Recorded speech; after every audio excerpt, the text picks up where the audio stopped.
On est toujours au plan de la Giette, ici dans les Aravis. L'endroit est absolument magnifique. On se retrouve à l'intérieur de l'étable de Serge. C'est pas la vôtre. Bonjour Serge. Bonjour. C'est celle de Cécile. Ben, maintenant, oui, il faut que je passe le relais. Serge, vous êtes une figure authentique du village de la Giette, on va le dire, né ici. Oui, oui. Ici, dans cette maison exactement. Ouais.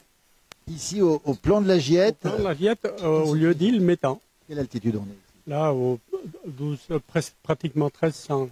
Donc vous êtes un vrai montagnard. On peut voir ça comme ça. Quand vous étiez gamin, vous alliez à l'école où? Ben, au plan, là. Oui. Il y avait une école. Quand on était à l'école au plan, à l'école du plan, il y avait autant d'élèves qu'il y en a maintenant à l'école de la Giette complète. Alors on est dans l'étable ici de Cécile, on reparlera avec Cécile évidemment.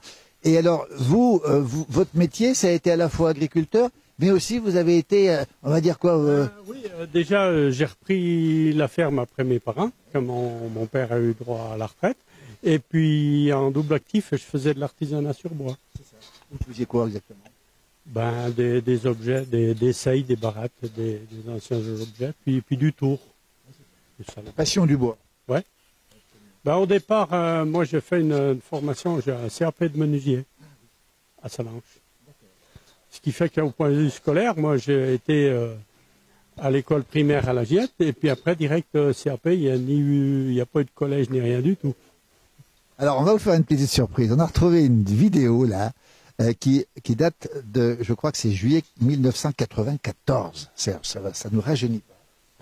C'était la place du village, c'était Germain Dagonier qui était venu vous interroger. Vous étiez en train d'expliquer justement le travail du bois. On se retrouve juste après pour parler de vos autres passions.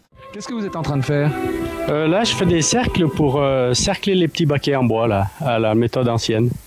Vous avez retrouvé cette méthode où? On vous l'a enseignée ou? Enseigner, c'est les anciens du pays, quoi, qui me l'ont... C'est en voyant faire les anciens. Puis on essaie de faire pareil, puis après, ben, on prend le virus. Et on en fait son métier? Pas principalement, quoi. C'est une double activité. Je suis agriculteur. Et je fais ça entre-temps, notamment l'hiver. Parce que vous avez plus de temps, de toute façon, c'est pas la peine de sortir.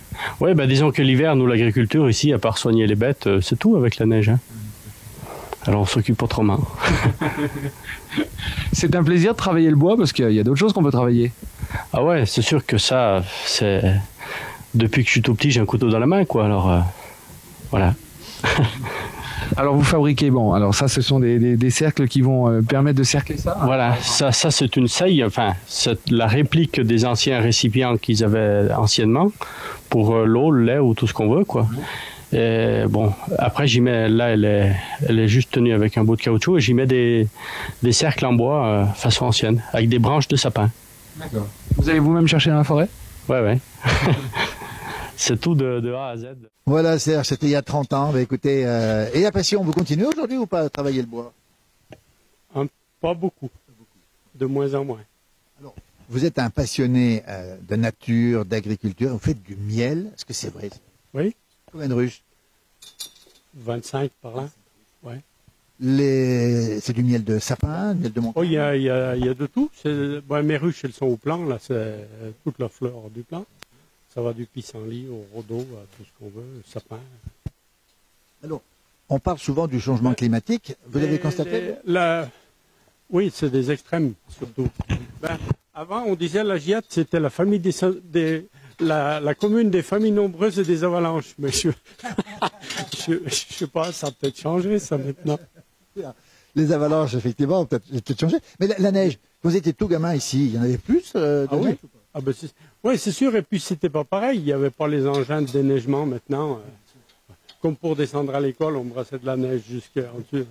Après, quand on brassait plus haut que les genoux, la maman disait, oh, ben, ce matin, vous n'allez pas à l'école. Ah, ça, c'était génial. Vous étiez content? Est-ce que c'est vrai que le plan a été coupé souvent? Oui, vous ne pouviez pas aller à la Giette, au village? Oui. Ah ben, quand ça descend les grandes avalanches là, sur la route du plan, oui, ils coupent la route, oui. Alors, ça a beaucoup changé, on l'avait dit. Et puis, dans le temps, le petit Serge, il faisait quoi? Il s'occupait comment? Il n'y avait pas les écrans, comme on dit? On jouait avec ce qu'on avait, on jouait dehors. Et puis, de toute façon, déjà jouer, bien sûr, mais nos parents ils nous occupaient bien. Si on n'avait rien à faire, ils nous trouvaient bien quelque chose à faire. Est-ce que c'est vrai qu'on travaillait très jeune à la ferme? Ah ben dès qu'on pouvait toucher un manche, c'était les foins, c'était la fourche. Alors on est dans un endroit absolument magnifique, on le rappelle encore une fois. Et puis on avait vu une fois, on a fait un reportage il y a aussi un peu plus d'une trentaine d'années ici. On nous avait dit qu'il y avait des trolls et des fées ici. Est-ce que c'est vrai ça? Ben, j'ai pas eu la chance d'en voir. C'était des gamins qui avaient vu ça. On avait fait un reportage. Ben, ce qu'on va faire, Serge, on va vous faire un petit cadeau. On va regarder ce petit reportage que j'ai fait moi il y a plus de 30 ans. Et c'était des gamins qui étaient au plan de la Giette. Ils ont vu des trolls et des fées et ils en démordent pas. Il paraît que ça existe d'après eux. On regarde ça puis après on revient juste après.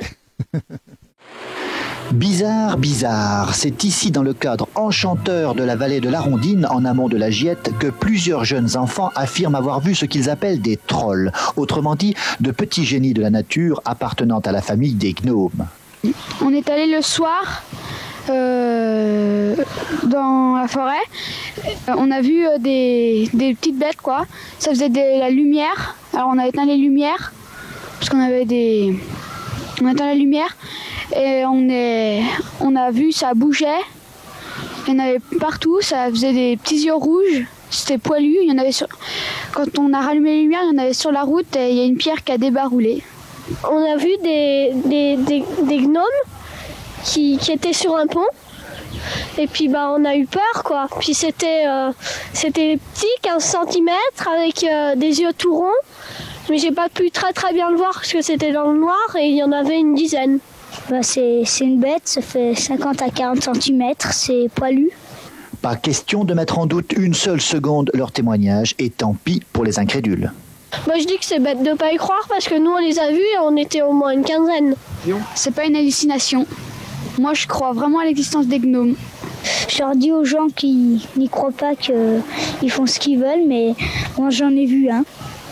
Encore plus étrange, à 2 pas de ce lieu magique se trouvent curieusement 2 chalets, l'un appelé le Petit Poucet, l'autre tout simplement les trolls. Voilà les trolls et les fées qu'on peut trouver au plan de la Giette. Donc vous les avez jamais vus en tout cas? Ben, j'ai pas eu cette chance.